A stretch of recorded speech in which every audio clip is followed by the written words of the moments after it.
젊을 때 다 아끼고 다 열심히 살잖아요. 그런데 노후는 왜 다 다르죠? 안녕하세요. 재테크 읽어주는 파일럿입니다. 우리가 다 열심히 살아요. 진짜 열심히 삽니다. 일반 사람들도 아끼고 또 모으고 이렇게 열심히 사는데, 젊었을 때는 다 그렇게 열심히 살았는데 나이가 들고 나니까 좀 격차가 심해지죠. 친구들을 보게 되면은 이 친구는 잘 사는데 이 친구는 못 살고, 근데 그 두 친구가 다 젊었을 때 열심히 살았던 친구들이에요. 그래서 우리가 좀 이 부분에 대해서 이야기를 나눠볼 필요가 있는데요. 열심히 안 살았기 때문에 노후가 가난한 게 아니고요. 열심히 살았지만 내가 열심히만 살아서 그래요. 열심히 일을 해서 아끼고 저축을 열심히 해뒀습니다. 그러면 어떻게 되겠어요? 화폐 가치가 계속 떨어지기 때문에 나는 언젠가는 집을 사야 되고 언젠가는 나의 노후 준비를 해야 되는데, 이 돈의 가치가 계속 떨어지다 보니까 제대로 된 노후 준비를 할 수 없었고 제대로 된 내 집 마련을 할 수가 없었던 거죠. 제대로 된 노후 준비와 제대로 된 내 집 마련을 하려면은 당연히 투자 공부가 좀 선행이 돼야 됩니다. 투자 공부도 해야 되고 투자에 관해서 여러 가지 좀 알아가야 될 것들도 많고 그래요. 그래서 그 부분들을 좀 알아가야 되는데 복잡하죠. 머리도 아프고, 뭐 주식을 하려고 봤더니 계좌를 만들기도 어렵고, 난 이런 거 잘 못해 이러면서 놔버리는 거죠. 놔버리고 나서 10년, 20년 후에 보게 되니까 어때요? 10년 전에 삼성전자를 샀어야 됐는데, 20년 전에 뭘 샀어야 됐는데, 이런 상황이 되는 거죠. 여러분들은 앞으로 10년 후에도 그러고 싶으신가요? 절대 그러지 않죠. 그래서 여러분들은 지금이라도 좀 복잡하지만 투자 공부를 시작해야 되고, 그 투자 공부가 여러분들의 인생을 굉장히 바꿔줄 겁니다. 그런데 투자라고 하면 어떤 분들은 에이, 투자 나쁜 거야. 사람이 열심히 일해서 열심히 저축해서 돈을 모아야지 뭐 투자를 한다거나 그런 거는 투기다, 이렇게 생각하는 사람들이 있죠. 그런데 제가 여러분들한테 예전에 했던 말 중에 이런 말이 있잖아요. 코카콜라의 CEO는 작년에 연봉으로 600억을 받았습니다. 근로소득이죠. 워렌 버핏, 이제 우리가 알고 있는 세계 2위 부자 워렌 버핏은 코카콜라에서 배당금으로 작년에 610억을 받았습니다. 그러면은 워렌 버핏은 코카콜라를 위해서 무슨 일을 했을까요? 아무 일도 하지 않았죠. 불로소득이죠. 정말 나쁜 놈이네 라고 우리가 손가락질을 할 수 있는 거예요. 그럴까요? 절대 그렇지 않죠. 게다가 코카콜라의 CEO는 근로소득이기 때문에 절반 정도를 세금으로 떼갑니다. 한 300억 정도 가져갔겠죠. 워렌 버핏 같은 경우는 배당소득이기 때문에 15.4%의 배당소득세를 떼갑니다. 거기서부터 다시 한 번 더 확 차이가 커지죠. 신기한 일이죠. 코카콜라에 관련돼서 일은 더 이 CEO가 많이 했을 거고 많은 결정을 하고 많은 고민했을 텐데 돈은 왜 워렌 버핏이 더 가져가는 걸까요? 바로 투자를 했기 때문에 그렇습니다. 투자라는 것은 이런 개념으로 접근을 해야 되고요. 여러분들이 투자가 좋다 나쁘다 판단하기 전에 지금 여러분들이 살고 있는 사회는 자본주의 사회예요. 자본주의 사회에서 내가 법을 어기지 않고 다른 사람에게 피해를 주지 않는 한도 내에서 투자는 계속 해나가야 됩니다.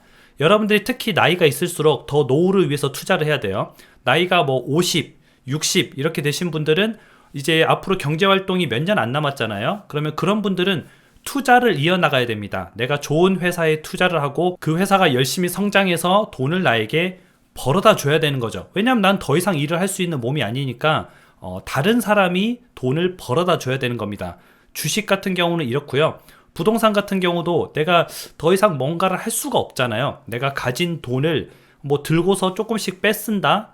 지금 물가가 엄청 올랐잖아요. 요즘 난방비 같은 경우도 보니까 저희 집은 관리비가 한 50만 원 나왔더라고요. 30평대인데.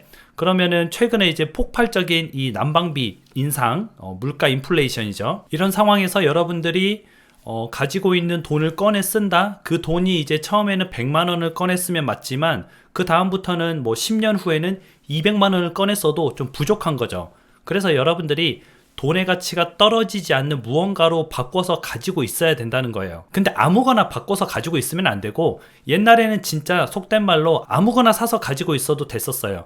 근데 지금은 그런 시기가 아니라는 거죠. 그래서 여러분들이 부동산 같은 경우도 굉장히 공부를 많이 해야 되고 많이 돌아다녀 보고, 앞으로 인구 감소기에는 어디가 살아남을 지역인가, 그런 것들에 대해서 공부가 좀 많이 수반이 돼야 된다는 거죠. 인생은 매우 공평해요. 부동산을 열심히 공부한 사람, 주식을 열심히 공부한 사람과 그냥 누워서 스마트폰 보면서 아 유튜브 재밌네 뭐 이런 거 보고 다른 사람 사진에 좋아요 버튼 누르고 이런 사람하고 10년 후에 20년 후에 똑같이 살아가면은 안 되겠죠. 당연히 안 됩니다. 그리고 실제로도 10년 후에 두 사람의 삶은 완전히 다를 거예요. 그래서 여러분들이 지금부터라도 계속 부동산 공부를 좀 해야 되고요.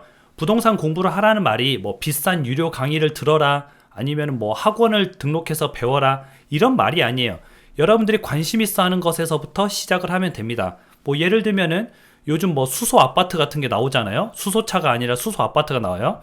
그러면 수소 아파트가 조금 생소한데 근데 수소에서 발생하는 전기와 열을 이제 아파트에서 공급을 하는 거죠. 이런 게 있구나. 이게 잘 되려나? 또 지켜보고 알아보고 찾아보고 공부해 나가는 거죠. 그러다가 괜찮다 싶으면은 어느새 이제 좀 이게 안전 궤도로 접어든 뭔가의 하나의 트렌드구나 하면은 또 투자를 해 나갈 수도 있고요. 뭐 이건 하나의 예를 든 거예요. 이거 수소 아파트에 투자하란 말이 아니라 뭐 이런 식으로도 세상이 바뀌는 것에 관심을 가지면은 얼마든지 내가 투자하고 좀 나의 자산을 불릴 곳이 굉장히 많이 있습니다. 그래서 여러분들은 어떤 삶을 살 것인가 스스로 한번 생각해 보시기 바랍니다.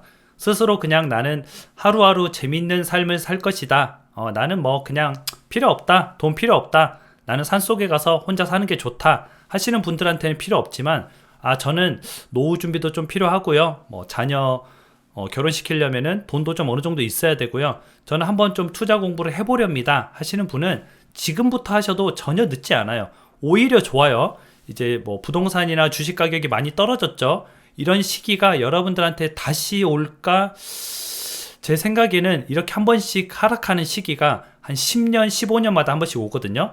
10년마다 오는 기회가 오고 있기 때문에 여러분들은 이런 시기를 잘 캐치해서 예전에 좋은 시기를 놓쳤다 이렇게 생각하지 말고 좋은 시기가 다시 또 다가오고 있구나 이렇게 한번 생각을 해보면 좋을 것 같습니다. 그래서 우리는 여러분도 잘 되고 저도 잘 돼서 오래오래 함께 투자를 이어나갔으면 좋겠습니다. 그럼 행복한 하루 보내세요. 다음에 다시 만나요.